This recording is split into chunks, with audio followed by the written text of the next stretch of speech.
Hola, bienvenidos de nuevo a este curso de mecánica cuántica. Estaremos tratando el tema de potenciales que tengan simetría esférica. En este caso, para nosotros va a ser relevante en términos especialmente de las soluciones al átomo de hidrógeno. Entonces lo que tenemos es que el potencial es dependiente solamente de la coordenada r. Entonces vamos a trabajar de manera natural. En coordenadas esféricas, pues como dijimos, eso al tener un potencial que sea tal vez la suma de componentes que nada más dependen de una coordenada más componente que depende de otra coordenada, automáticamente es una ecuación separable, en el sentido de poder utilizar la técnica de separación de variables. Y entonces vamos a expresar la ecuación de Schrödinger en la forma usual, de la forma estacionaria. Sin embargo, aquí vamos a especificar el laplaciano en coordenadas esféricas. Recordando lo que vimos la vez pasada, aquí aparece como 1 entre r cuadrada seno de teta, que multiplica a seno de teta parcial con respecto a r de r cuadrada parcial con respecto a r de phi. Para las partes angulares, esto es más la derivada con respecto a teta de seno de teta parcial de phi con respecto a teta, y por último un término que tiene a 1 sobre seno de teta segunda derivada de phi con respecto a phi, a la coordenada, ¿no? Entonces ahí concluimos la forma del operador laplaciano para phi, de tal manera que si especificamos la idea de separación de variables que ya estamos utilizando cada vez más, en la que vamos a poner o vamos a suponer que la función que depende de r y teta y phi va a estar expresada como múltiplo de una función que solo dependa de r, de otra función, la voy a llamar teta mayúscula, que solo depende de la coordenada teta, y otra función que la vamos a llamar phi mayúscula también, que depende de la coordenada phi solamente. Entonces, tomando eso en cuenta, la ecuación de Schrödinger se va a convertir en entonces las derivadas parciales se van a convertir en derivadas totales, afectando solamente a r, por ejemplo. Podemos multiplicar también toda la ecuación de Schrödinger por menos 2m sobre h barra cuadrada, de tal manera que ahora se convierte en teta phi, todas esas variables, sobre r cuadrada, derivada con respecto a r, de r cuadrada, derivada de r mayúscula con respecto a r.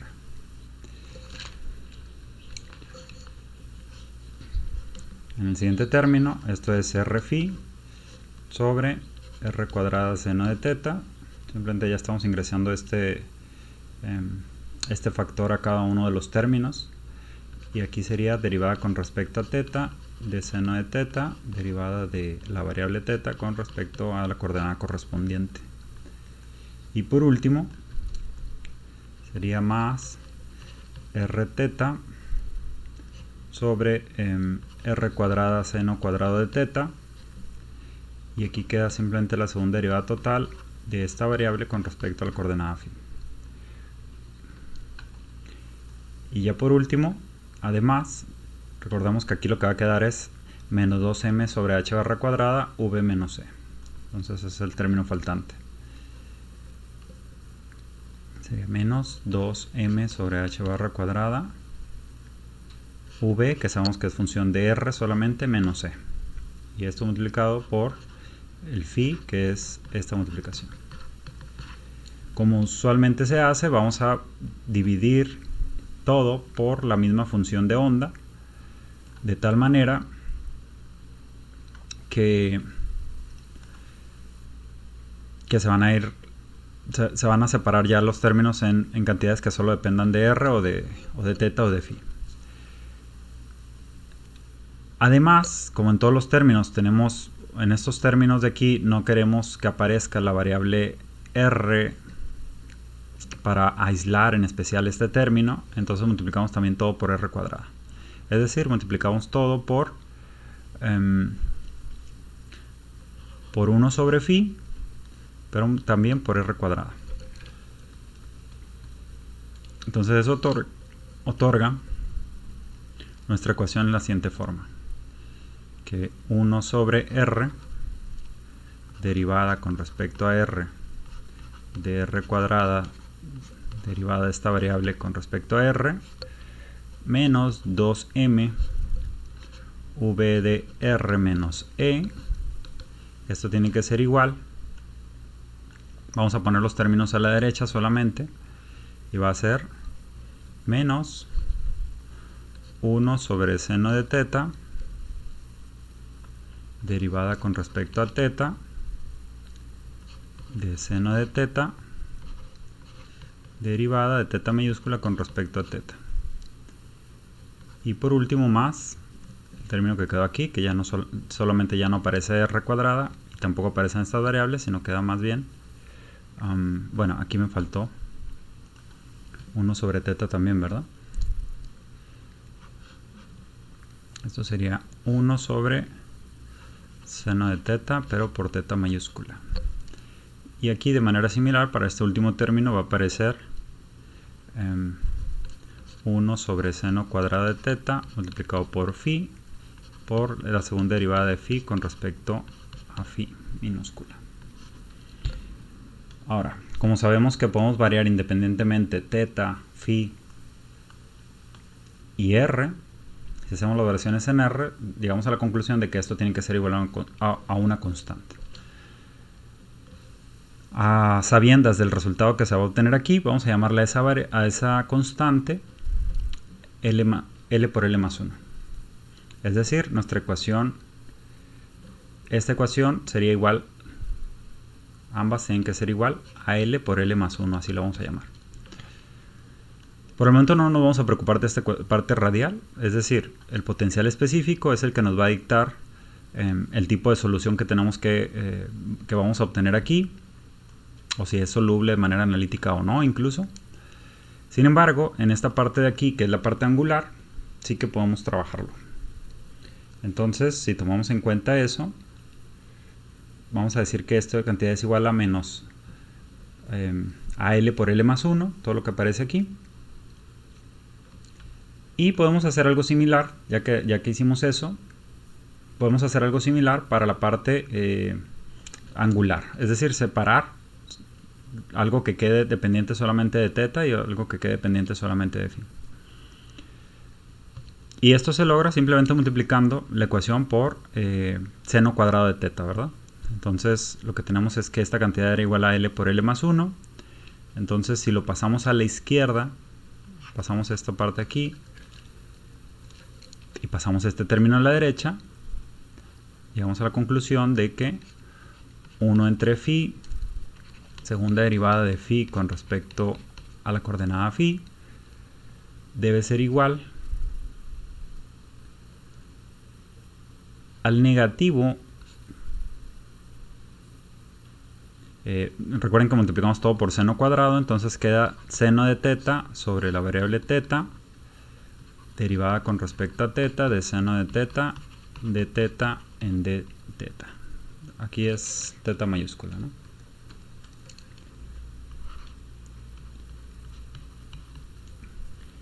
Y por último, recuerden que pasamos esto hacia la izquierda, por lo tanto aquí aparece también más L por L más 1 multiplicado por el seno cuadrado de teta. De nuevo, el argumento de separación de variables es que esta cantidad, como la puedes variar independientemente, tiene que ser igual a una constante. En este caso, la constante adecuada, con todo y el signo, todavía no hemos dicho básicamente nada sobre L por L más 1. En un momento más lo abordamos, pero la ecuación más sencilla que queda es esta. Que esto debe ser igual a una constante. La vamos a llamar menos m cuadrada, por una razón que va a quedar más clara en un momento, ¿no? Esta tiene soluciones phi del tipo e a la i m phi y e a la menos im phi, que son las dos soluciones linealmente independientes. Estamos suponiendo que esto es real y por lo tanto si lo pasamos a la izquierda nos queda una ecuación que reconocemos como parecido a la situación de oscilador armónico, ¿verdad? Entonces, sin embargo, tenemos la situación, ¿por qué razón escogimos este valor negativo en lugar de positivo? Por la razón de que queremos que la función de onda sea univaluada, así se dice, ¿no? Es decir, cuando des una vuelta en el ángulo phi, recuerden que phi es un ángulo, uno de los dos ángulos de coordenadas esféricas. Si damos una vuelta en un mismo instante de tiempo, queremos que la función se mantenga univaluada. Es decir, queremos que phi de cualquier ángulo cuando des una vuelta sea igual de nuevo a phi de phi. Eso es lo mismo que decir, por ejemplo, digamos que tomamos el positivo, digamos que e a la m por phi más 2pi quieres que sea igual a e a la m phi. Es decir, esto se cumple si m es entero. Además, en realidad si permitimos que esto tenga valores positivos y negativos, estamos ya tomando en cuenta automáticamente los dos tipos de soluciones linealmente independientes. Entonces basta con que m sea entero y por lo tanto pueda tomar en principio los valores 0, 1, 2 hacia adelante o hacia atrás. Y de hecho ya encontramos aquí entonces una cantidad que tiene que ver con cuantización. Pero ¿qué es la cantidad que acabamos de encontrar? Vamos a recordar que la forma para el momento angular, como es algo angular, siempre este tipo de cosas, cuando tenemos este ángulo phi, de hecho se relaciona con una de las componentes del momento angular. ¿Por qué razón? Porque clásicamente L es igual a R cruz P, de tal manera que si recordamos la forma del producto cruz, simplemente encontramos que LZ va a ser, la letra que sigue es la letra que sigue es X de Z, entonces esto es XPY menos YPX. Esa es la componente Z del momento angular. Por lo tanto, si estamos en la representación R, lo que tenemos es que el operador LZ es igual a H barra sobre I, X parcial con respecto a Y, es decir, este operador se va a presentar como H barra sobre I parcial con respecto a Y, que es la notación para eso, y de manera similar es Y parcial con respecto a X. Ahora tomemos en cuenta, o recordemos también, la regla de la cadena, que nos dice que la parcial con respecto a phi,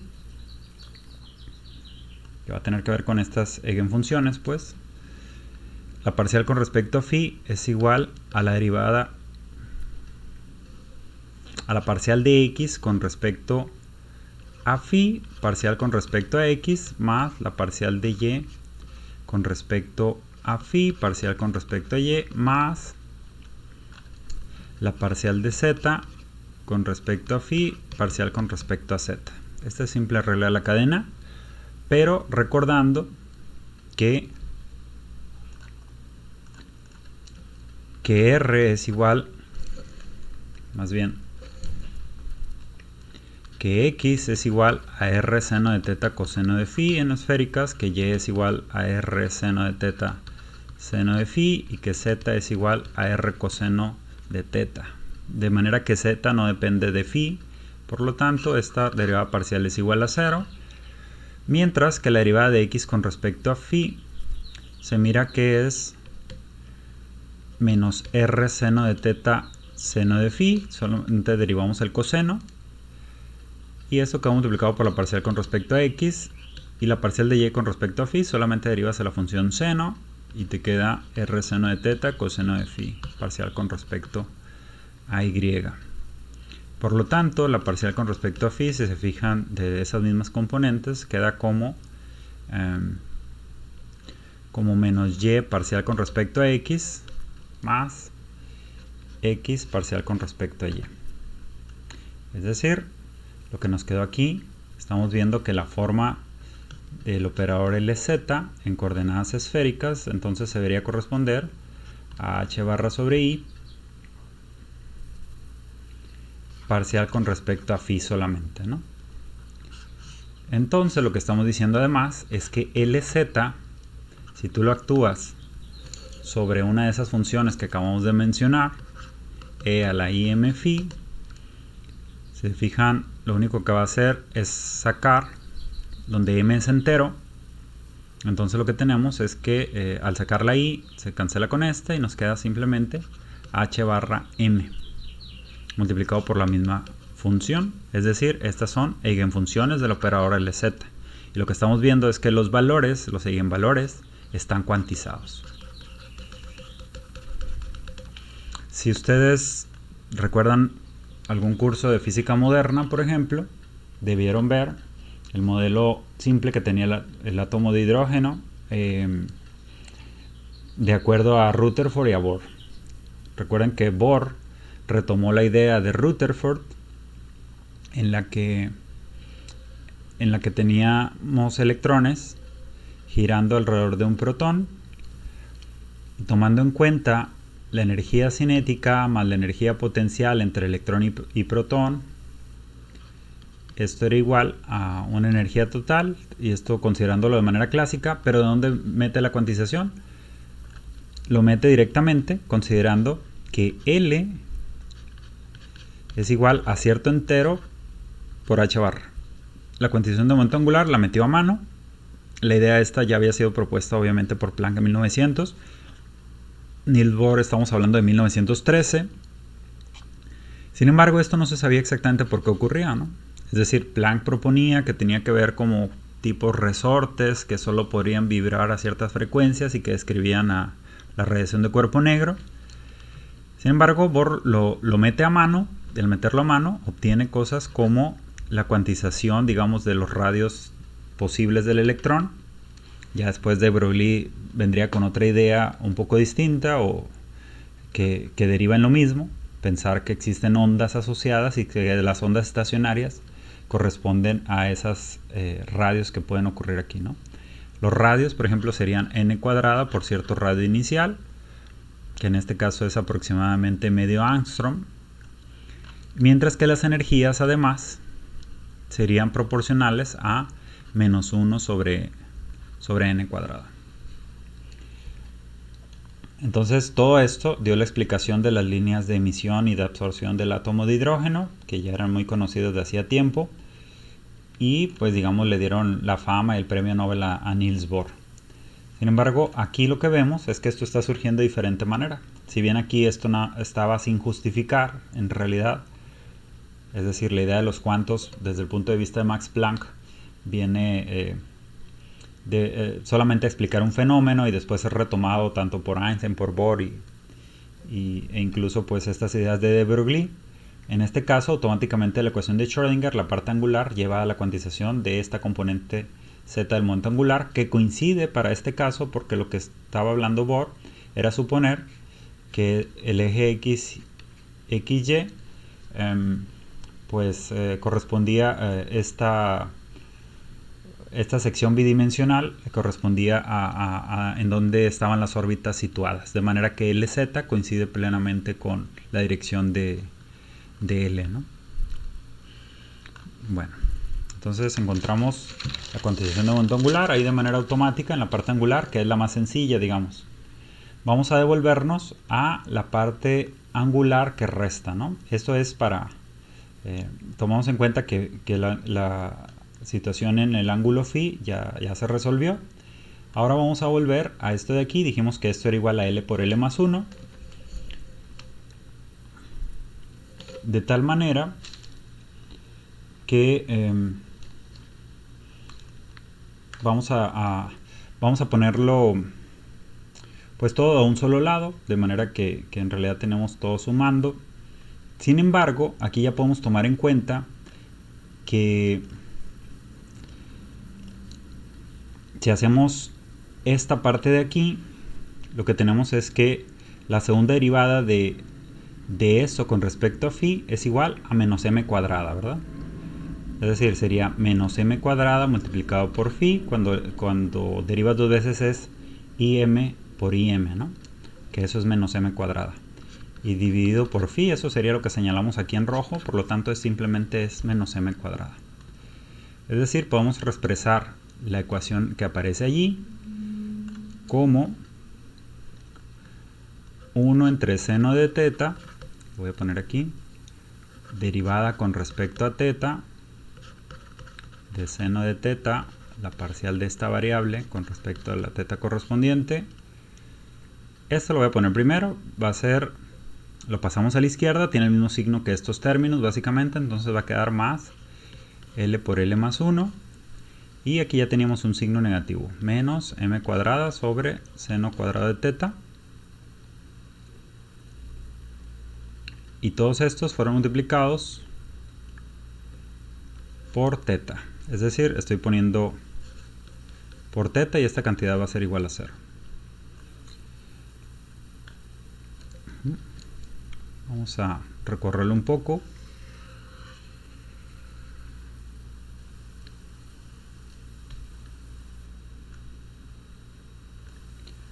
Entonces estamos con esta ecuación en la que se convirtió gracias a la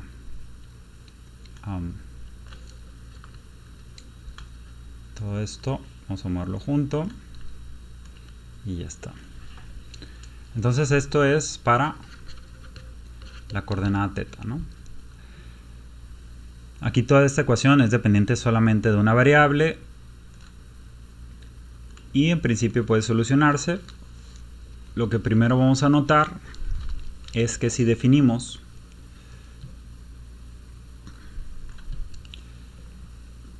vamos a definir x igual a coseno de teta,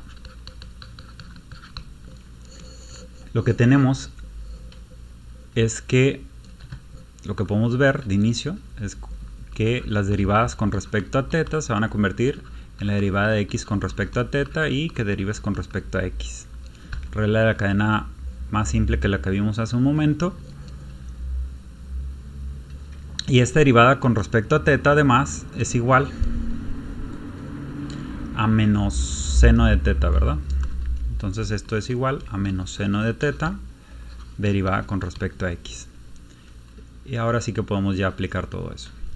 Porque básicamente, si reescribimos, aquí queda como 1 entre seno de teta. La derivada con respecto a teta dijimos que era menos seno de teta derivada con respecto a x. Este operador aplicado a lo que esté a la derecha. Y lo que está a la derecha básicamente es la derivada con respecto a teta. De nuevo va a aparecer menos seno. Entonces aquí se convierte en menos seno cuadrado de teta derivada con respecto a x de nuestra variable ya convertida en términos de x. Y esto quedó intacto. Entonces, haciendo las consoluciones adecuadas, se nos va el signo, se nos va esta función. Y por lo tanto esto se convierte en la derivada con respecto a x de 1 menos x cuadrada. Ya dijimos que este signo negativo no aparece. ¿Por qué? Porque seno cuadrado, de aquí se mira que seno cuadrado de teta es igual a 1 menos x cuadrada. Entonces lo que tenemos, esto queda así. Esto quedó intacto, la parte de la derecha. Y por lo tanto, esta ecuación se convierte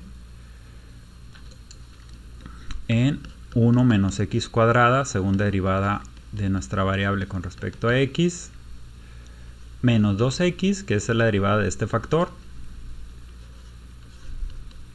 por la derivada de teta con respecto a x, más L por L más 1, menos m cuadrada entre 1 menos x cuadrada ya en términos de x. Y esa es nuestra ecuación. Esta ecuación se conoce como la ecuación de Legendre asociada, de Legendre, o asociada de Legendre, no sé. Y en el caso es que la que es más simple de solucionar en realidad, vamos con esa. Si m es igual a 0, tenemos la ecuación de Legendre, simplemente, ¿no?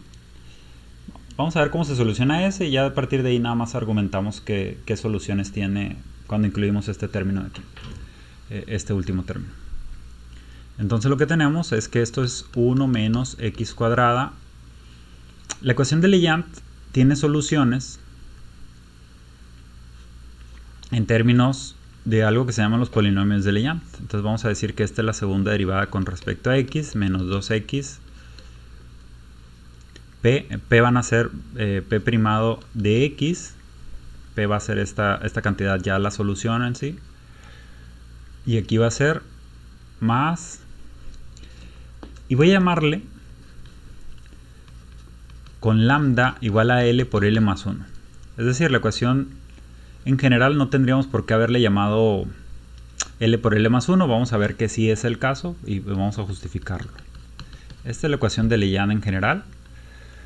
Y esta se puede solucionar mediante métodos de serie de potencias, de Frobenius en particular. Lo que hace es proponer, vamos a ver nada más brevemente cómo se hace eso.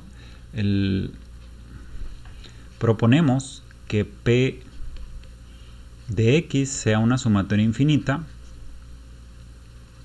desde j igual a 0, vamos a decir, de AJ por x. Y vamos a llamarle S más J aquí a esta parte de la solución. De tal manera que si hacemos a que es igual P' de X, sería simplemente el mismo tipo de sumatoria. Sumatoria de J igual a 0 hasta infinito. De S más J multiplicado por AJ, X a la S más J menos 1. Derivando término a término. Y de manera similar, si hacemos la segunda derivada, P' de x sería también sumatoria desde j igual a 0 a infinito, de S más J por S más J menos 1, por AJ y por x elevado a la S más J menos 2. Si hacemos las sustituciones aquí, lo que nos damos cuenta es que cuando multiplicamos por x este P primado, se va a ir este menos 1. Cuando multiplicamos por x cuadrada el P', se va a ir este menos 2. Y por lo tanto todos esos términos tienen el mismo tipo de estructura. Entonces voy a aislar solamente este 1 por P'. Entonces ese se va a convertir. Vamos a devolvernos al colorcito negro. Ese se va a convertir solamente en la sumatoria desde j igual a 0. Aquí lo voy a llamar, bueno, desde j igual a 0 hasta infinito, de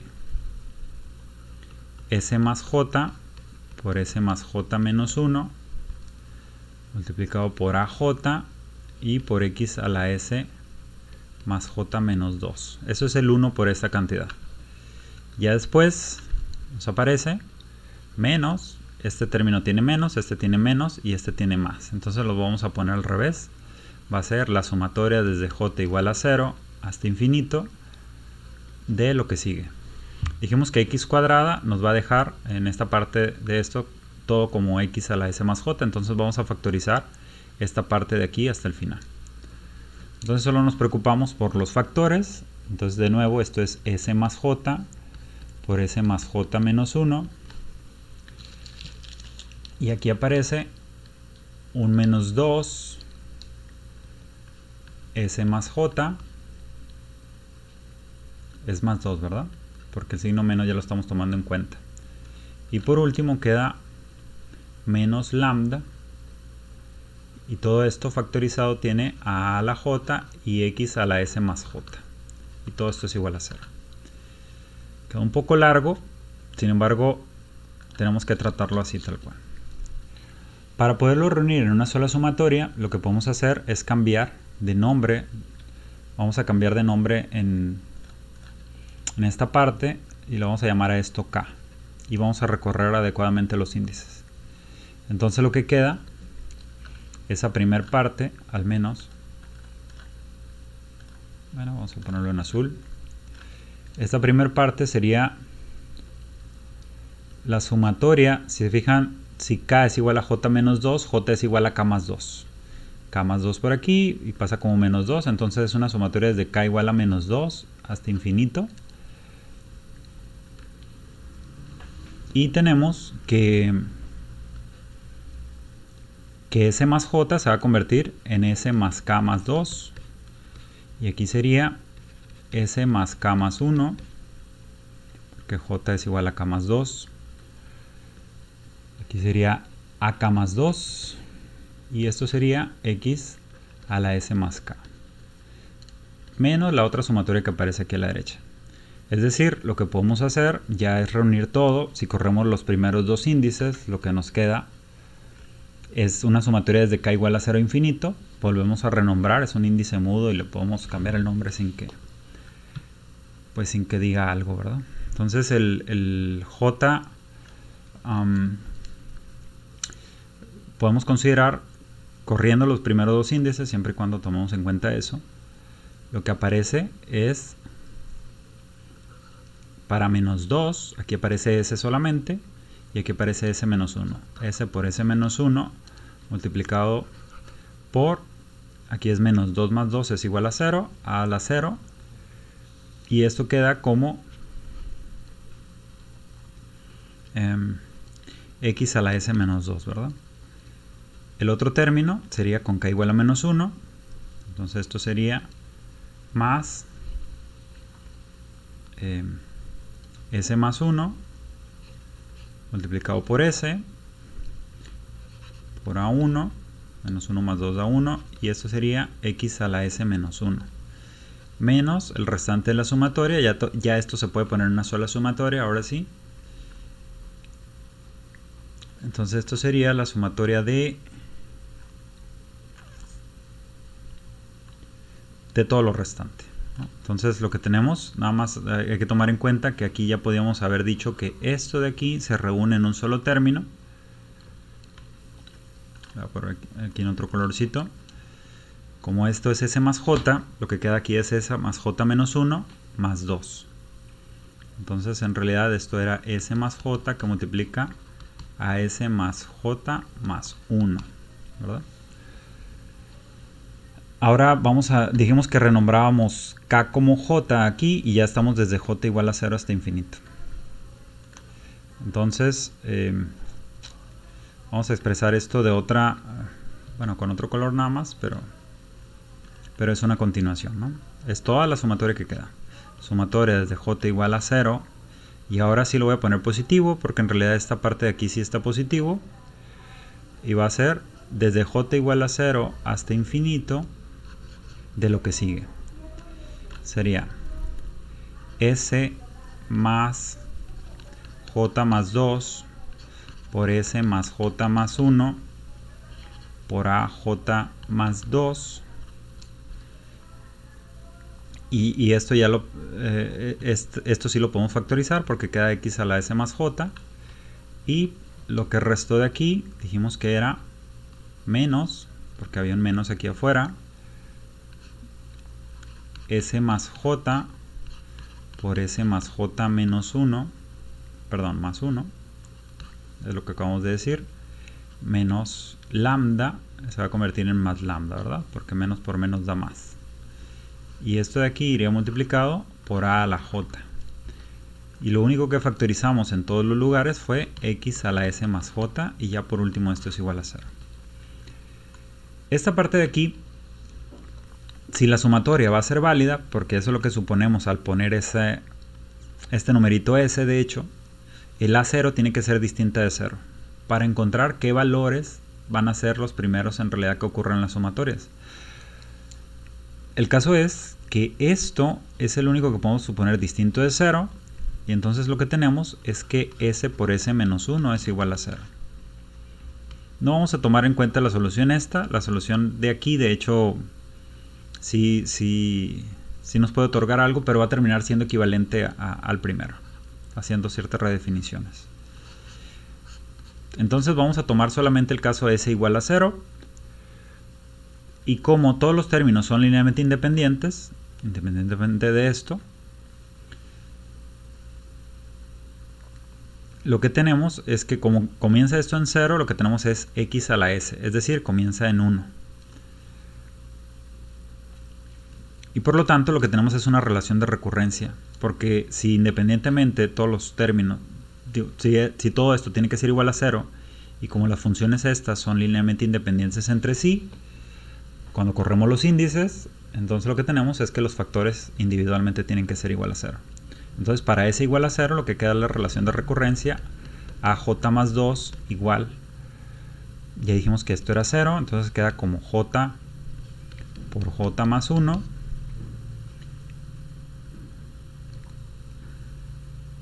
aquí quedó menos lambda, debía ser. Es decir, el signo menos aquí debía haberlo preservado. Vamos a hacerlo así con esto de aquí.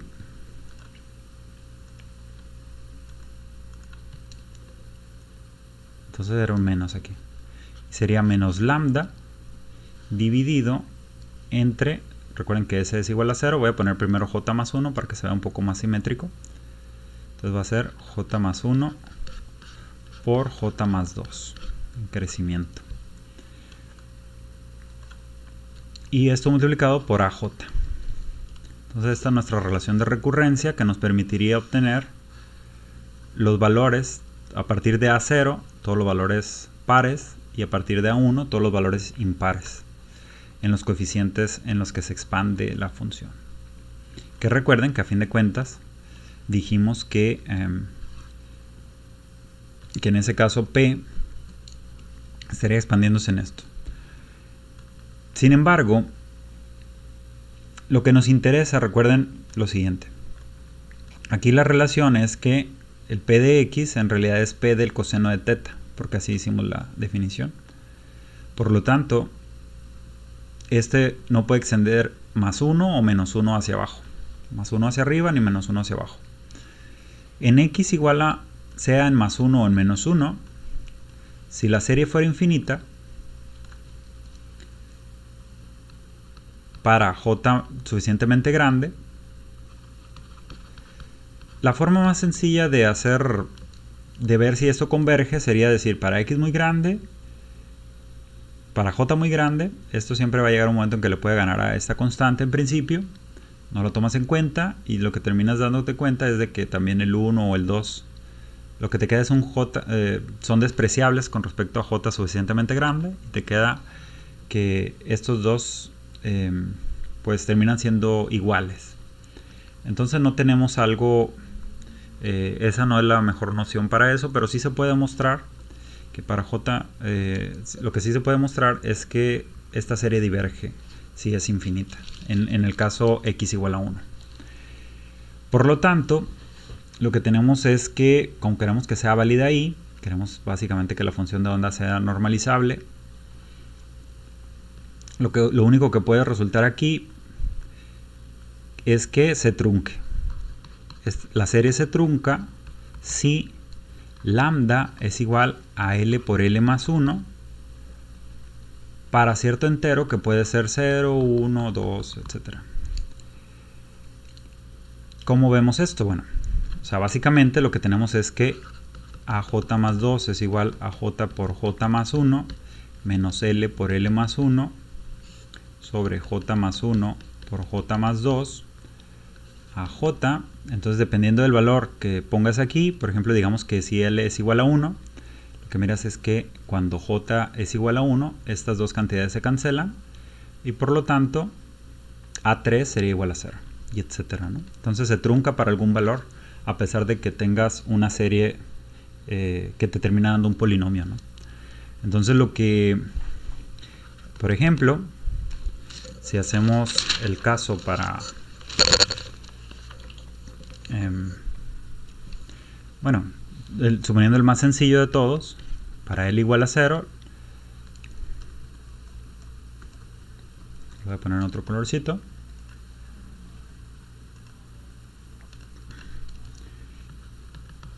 Ejemplos, lo vamos a poner aquí. Si tenemos L igual a 0, lo que vemos es que cuando J es igual a 0, indica que A2 va a ser igual a 0. Y como el polinomio, en toda esa sumatoria infinita, lo que tenemos es que P0, por lo tanto P0 de X, acuérdense que en realidad teníamos P L de X, en este caso va a ser igual a la sumatoria desde J igual a 0 hasta infinito de AJ X a la S más J, pero S dijimos que era 0, por lo tanto queda así solamente. Entonces P de 0 es X a la 0 multiplicado por A0. Es simplemente A0, que podemos fijar a cierto número, ¿no? Por ejemplo, también para L igual a 1, lo que tenemos es que en este caso, si ponemos 1 aquí, aquí da un 3. Si ponemos un 1 aquí, esto se hace 0, y por lo tanto A3 es igual a 0. Y en esta sumatoria simplemente estamos teniendo que P1 es igual a A1. En realidad vamos a suponer para cada caso, independientes las soluciones que tengan, así como lo hicimos en los polinomios de Hermite, para el caso de oscilador armónico, dividíamos en soluciones pares e impares, de tal manera que la impar aquí queda así. Es decir, suponemos A0 igual a 0 para estos casos impares, y para estos casos suponemos A1 igual a 0. Para no tener esa divergencia que comentamos.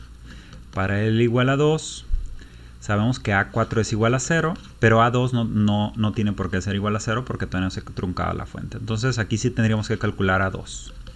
A2, por ejemplo, lo calcularías de J igual a 0. Dijimos, entonces J igual a 0 nos daría un 0 aquí y por lo tanto quedaría solamente el valor este de 2. Entonces sería 2 por 2 más 1 dividido, si tenemos J igual a 0, tenemos aquí 1 por 2. Entonces esto es igual a menos 3, ¿verdad?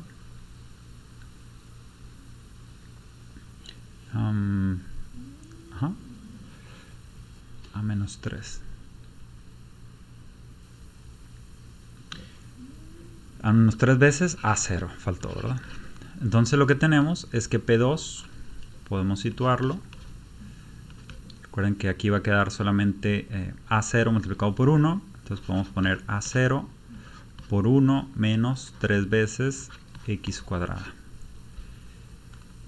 Si seguimos ese procedimiento, encontraremos, por ejemplo, que P3 es igual a 1 multiplicado por X menos 5 tercios de X cúbica. Es decir, se darían fácilmente cuenta que con J igual a 1 nos da 3, a pesar de que A5 sea igual a 0 para el caso de L igual a 3, ¿no? Entonces A3 terminaría siendo menos 5 tercios de A1. Y así sucesivamente. La realidad es que aquí se hace un ordenamiento de manera muy parecida a los polinomios de Hermite, de manera que se escogen las constantes de la manera adecuada. Y aquí solo voy a listar algunos de los primeros polinomios de Legendre. Recuerden que todavía no estamos con la solución completa. Este se fija a 0 igual a 1, por ejemplo. Aquí se fija también a 1 igual a 1. P2 de X es igual a 1 medio de 3X cuadrada menos 1. Es decir, se escogió a 0 igual a menos 1 medio. P3 de X es igual a 1 medio de 5X cúbica menos 3X. P4 de X es igual a 1 octavo de 35 veces X a la cuarta menos 30X cuadrada más 3. Y P5 de X es igual a 1 octavo de 63X a la 5 menos 70X cúbica más 15X. Hay ciertas relaciones de recurrencia también que satisfacen estos mismos. Hay una función generadora que otorga los polinomios de manera más o menos automática. Y en especial también surge de que PL de X se puede calcular mediante esta formulita: 1 sobre 2 a la L multiplicado por L factorial, derivada con respecto a X, derivada elésima con respecto a X, actuando sobre X cuadrada menos 1 elevado a la L, que es la famosa fórmula de Rodríguez para este caso, ¿no? Entonces, volviendo a nuestro tema, Esto lo digo porque esto es para la solución con m igual a 0. Sin embargo, con m distinto de 0, esto queda, se complica un poco más. Entonces aquí lo voy a remitir a cualquier libro de métodos matemáticos que sea de su preferencia.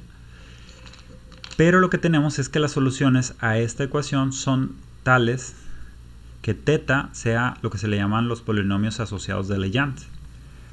Entonces aquí lo que vamos a tener es que θ van a ser en realidad lo que se conocen como PLM del coseno de θ, que se relacionan con los polinomios de Legendre que solucionamos hace un momento, o que mostramos hace un momento, de la siguiente forma: PLM de x es igual a menos 1 a la m por 1 menos x cuadrada a la m sobre 2. Recuerden que m puede ser entero, vamos a suponerlo aquí como positivo, y sería, con los que ya vimos, se relacionaría mediante estas derivadas. Hay muchas relaciones que también satisface esto. Por ejemplo, podríamos irnos a calcular un montón de estos. El P11 de x, por poner uno simple, sería menos 1 a la 1 por la raíz cuadrada de 1 menos x cuadrada, y solamente la primera derivada con respecto a x de P1 de x. Pero P1 de x dijimos que era x, por lo tanto este es justamente nada más menos la raíz cuadrada de 1 menos x cuadrada. Entonces sería menos la raíz cuadrada menos x cuadrada. Y como dijimos, por ejemplo, en este caso dijimos que esto era igual, x es igual al coseno de θ, entonces esto sería el negativo de la raíz cuadrada del seno cuadrado de θ. Entonces esto sería justamente igual a menos seno de θ. Si hacemos la misma clase de procedimientos, nos encontraríamos que P21, por ejemplo, del coseno de θ es igual a menos 3 coseno de θ seno de θ, que P22 es igual a 3 seno cuadrado de θ. Y algo que nos podemos dar cuenta aquí, directamente de esta relación además, es que si haces la derivada elésima de esto y te vas hacia adelante una cantidad más, es decir, la derivada L más 1 de esto para cierto L valor, para cierto L fijo, recuerden que el PL de x, por ejemplo P1 de x, es igual a x, es decir, siempre el grado de este era el máximo grado que aparecía aquí en cada uno de esos polinomios que mencionamos. Entonces cuando haces la siguiente derivada, esa cantidad se hace 0, ¿verdad? Si sacas 4 derivadas a esto, lo que te queda es una constante, pero la quinta derivada te queda igual a 0. Por lo tanto, en realidad, algo que vemos aquí es una relación de que sí te vas a poder encontrar P31, por ejemplo, te vas a poder encontrar P32, P33, pero no va a existir el P34. Eso siempre va a ser igual a 0. Entonces, en realidad, la situación aquí que estamos viendo es que m solamente puede tomar para un valor fijo de L. Recuerden, L corría de 0, 1, 2, y m, en cambio, ya habíamos dicho que podía tomar cualquier valor entero, pero aquí se restringe un poco más. Y lo que vemos es que este solo puede tomar valores menos L más 1, cruzar por el 0 y L menos 1 hasta llegar a L. Es decir, desde menos L a L, todos esos enteros. Y si no, la función es igual a 0. Es decir, no tiene sentido siquiera hablar de m fuera de ese rango para un valor de L específico. Entonces este se va a llamar, bueno, estos son números cuánticos orbitales. Ya dijimos que este está relacionado con la componente z del momento angular, por ejemplo. Aquí nos encontramos dos. Obviamente en el átomo de hidrógeno nos vamos a encontrar más cosas, un número n, un número ms, por ejemplo, que tiene que ver con el spin, que se agrega a ese a mano, de manera que vamos a necesitar 4 números cuánticos para un solo electrón, por ejemplo. Bueno, La otra situación es que la reunión de todo esto, todavía faltó mencionar qué pasaba con los números negativos de aquí. Nada más lo voy a expresar aquí por relación de compleción. PL de menos m de x es igual a menos 1 a la m por L menos m factorial entre L más m factorial, un factor que ocurre en la normalización de lo que le llamamos armónicos esféricos. Y de hecho, los armónicos esféricos ya normalizados, es decir, así obtenemos estos de aquí, es decir, son proporcionales a los mismos PLM de x. Permitimos que m tomara valores negativos, sin embargo nos estamos encontrando las mismas eigenfunciones, pero con un factor de diferencia. Y de hecho todo esto ya nos permite definir a lo que se llaman armónicos esféricos. Esto va a ser lo último de esta sesión, que dependen tanto de θ y de φ, y esto va a ser igual, ya con su factor de normalización, a 2L más 1 sobre 4π multiplicado por ese factor que mencionamos hace un momento, y por PLM del coseno de θ multiplicado por E a la IM φ. Entonces, si ustedes se fijan en las figuras que salen a la derecha y a la izquierda de mi imagen, eso tiene que ver con estos armónicos esféricos que tienen que ver con la nube de probabilidad de existencia del electrón en el átomo de hidrógeno. Sin embargo, en realidad, la existencia de estos armónicos esféricos está relacionada para cualquier simetría esférica, independientemente de dónde provenga específicamente la forma del potencial, ¿no? Y estos satisfacen la condición de normalización, ya por último, de que si integras en φ e integras en θ, en los valores disponibles, hace la integral de ángulo sólido de esto, y hacemos YL1 M1 θ φ. Recuerden que tenemos que hacer el conjugado de esto además, y esto multiplicado por YL2 M2 θ φ. Esta integral va a ser igual justamente a 0 si no son iguales por pares, L1 L2 y M1 M2, y son iguales a 1 si todos coincidían. Y esa es la regla de normalización para los armónicos esféricos. En la próxima estaremos ya hablando de específicamente del átomo de hidrógeno. Esto es para potenciales tipo V igual a VdR, y solucionamos solamente la parte angular. Entonces por ahora es suficiente y hasta la próxima.